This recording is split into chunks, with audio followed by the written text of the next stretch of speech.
As Abraham Lincoln once observed, lynching is the ill omen amongst us, existing as an undesired effect of democracy. When one thinks of a lynching site, an eerie image of a large, ominous tree with a soulless body hanging from it is usually what comes to mind. The site where Leo Frank was lynched in 1915 was no different at the time. However, today this site is a normal suburban street with many businesses and restaurants, and even the marker that was placed as a memorial for Leo Frank's lynching has been removed due to the large amounts of construction surrounding it. So from the surface, it may seem like this case has been forgotten about, but that can be further from the truth. The narrative of this case has been told over the years multiple times in an attempt to understand why this gruesome event took place. Before we explore that, however, we must answer the questions: who is Leo Frank, and why was his lynching so significant? Leo Frank was a relatively wealthy Jewish man who was the manager of the pencil factory where a 13-year-old girl named Mary Fagan worked. One day, her dead body was found in the factory, and Leo Frank was accused of being her murderer. When he didn't receive the capital punishment the public thought he deserved due to lack of substantial evidence, people took matters of achieving justice into their own hands, as he was kidnapped from jail by a mob and lynched in Marietta, Georgia. Many argue that the reason behind the case's significance is because it occurred in the South of post-Civil War America, a time and a place where lots of change was happening. In fact, it could be argued that the divide between classes and the separation between the North and the South contributed to the unjustified lynching of Leo Frank and had a hand in the dramatization of the case. After the Civil War, Georgia's agriculturally based economy was deteriorating. Black and white people alike were abandoning their plantation jobs to move into the cities in hopes of finding new work. Once prosperous cotton kings were now rendered the low man on the totem pole in factory-based jobs, leading towards a feeling of resentment towards those as seen in power.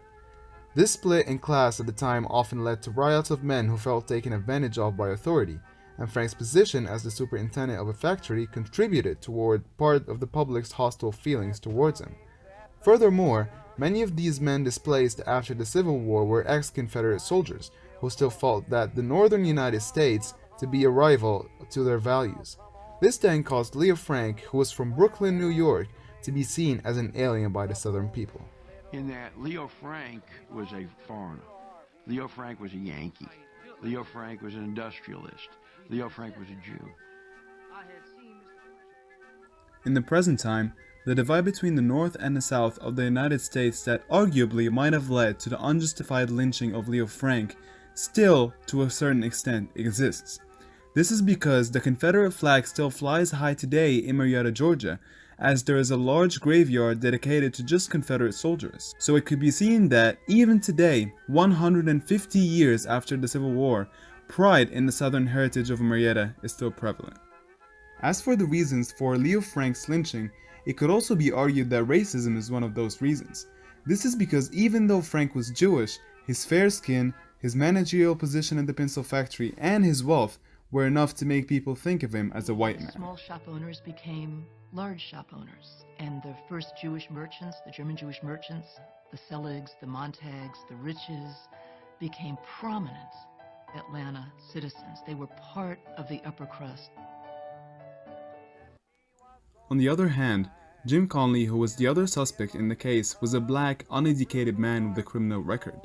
The story Conley gave in court appealed to the racial stereotypes at the time and further portrayed Frank as a white man, as he said that Frank was the mastermind of the whole crime, the one who planned it, the one who hired Conley to do the dirty work such as disposing of the body and leaving the fake murder note next to the body.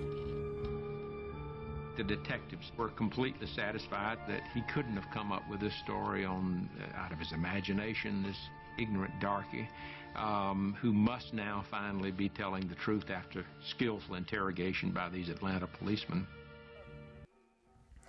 Up to this day, racism, which was one of the reasons for the public belief that Leo Frank was guilty, still exists in our society.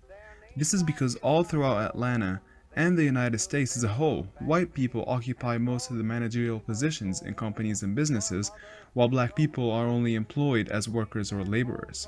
Not only that, but racism that is fueled by the case of Leo Frank himself still haunts the world as a whole, as neo-Nazis still use this case up to this day to justify their hatred for Jewish people.